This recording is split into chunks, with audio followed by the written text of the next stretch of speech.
আপনারা সবাই জানেন যে এই সময়ে বর্তমানে আসাম আগরতলা যে রুট আমরা যে ট্রান্সপোর্টেশন রেলওয়ে কমিউনিকেশনে যার মাধ্যমে আমাদের এই রাজ্যে বিভিন্ন খাদ্য সামগ্রী থেকে শুরু করে বিভিন্ন জ্বালানি তেল থেকে শুরু করে সমস্ত কিছু যেভাবে ট্রান্সপোর্টেশন হয়ে আইতাছে, ল্যান্ডস্লাইডিং মানে রেল রাস্তার উপর মাটি বাইঙ্গা পড়ার কারণে, বৃষ্টির কারণে আপাতত এটা কমিউনিকেশন বন্ধ আছে।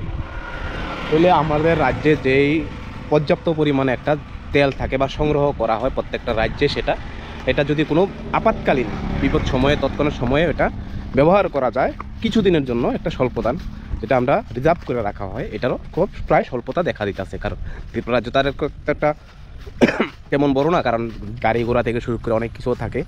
তো সমস্যা এই জায়গাত না, সমস্যা হয়েছে গিয়া এইবার দেখা যায় যারা দেশভক্ত হিসাবে, যারা নিজেকে একজন ভারতীয় হিসাবে নিজের একজন সামাজিকভাবে প্রতিষ্ঠিত বা সমাজের জন্য কল্যাণে কাজ করে বা প্রমাণ করতে চান, তারা দেখি কিছু অসাধু ব্যবসায়ী আগে পূর্বে তার কাছে মনে করেন কিছু জ্বালানি সম্পদ তেল থেকে শুরু করে বিভিন্ন গ্যাস বা বিভিন্ন যেমন পেট্রোল ডিজেল এগুলি সংগ্রহ করে রাখে। আর এই সময়ে, এই দূর সময়ে যখন মানুষের প্রয়োজন, তখন 100 টাকার তেল মানে 90 টাকার তেল 300 টাকা, 350 টাকা, 400 টাকা এইভাবে বিক্রি করতেছে। কারণ আপনি 1 লিটার পেট্রোল কিংবা 1 লিটার ডিজেল 200, 250, 300 টাকা নিতেছেন, তার মানে অর্থ কিন্তু আপনি কতটা ইম্পর্টেন্ট কোনোখানে যাওয়া বা কতটা দরকার আপনি মনে করেন যে 10 টাকার জিনিস আপনি 100 টাকা দিয়ে নিতে আসেন, কারণ আপনার এটা অত্যন্ত প্রয়োজন বা আপনি যে কোনো একটা সমস্যার মধ্যে আছেন।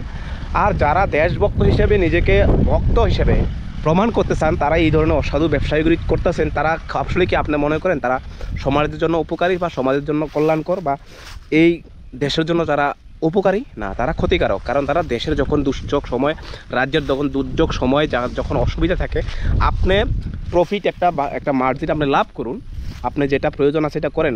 90 টাকা দিয়ে কিনা হিসেবে 100 টাকা কিনছেন, আপনি রেগুলারলি যেভাবে 130 টাকা বেচছেন ওইভাবে বিক্রি করেন, তাতে কোনো সমস্যা নাই। কিন্তু আপনি কীটা করতেছেন, 10 টাকার জিনিস 300 টাকায় বেচতে আছেন, আপনি মানে এত মার্জিন করতেছেন। তাহলে আপনি দেশকে কী ভালোবাসলেন? আপনি একটা রাজ্যের যখন দুঃসময় আইছে, যখন একটা বিপদ আইতেছে, ওই সময় আপনার সুবিধা অনুযায়ী করেন। আমি প্রশাসনের কাছে অনুরোধ করব, আপনারা এই ধরনের যে কুলাঙ্গারগুলি আছে এদেরকে ধৈরা কঠোর থেকে কঠোর শাস্তি দেওয়া দরকার। কারণ এরাই কিন্তু সমাজের জন্য ক্ষতিকারক, এরাই কিন্তু সমাজটাকে নষ্ট করে, এটাই কিন্তু এই দেশের ঐক্য, এই দেশের যে সামাজিকতা, এই দেশের যে ভ্রাতৃত্ববোধ, এরাই কিন্তু নষ্ট করে। এটা হচ্ছে মেল কালপ্রিট এই সমাজের জন্য, দেশের জন্য, রাজ্যের জন্য। একটা রাজ্যে একটা মহামারী বা দুর্যোগ সময় চলতেছে, এই সময় আপনারা এই ধরনের, খুব খারাপ লাগে এই বিষয়গুলো। আসলে তাদেরকে ত্যাগ করুন, প্রতিবাদ করুন এই জিনিসগুলি। সবাই ভালো থাকবেন, সুস্থ থাকবেন।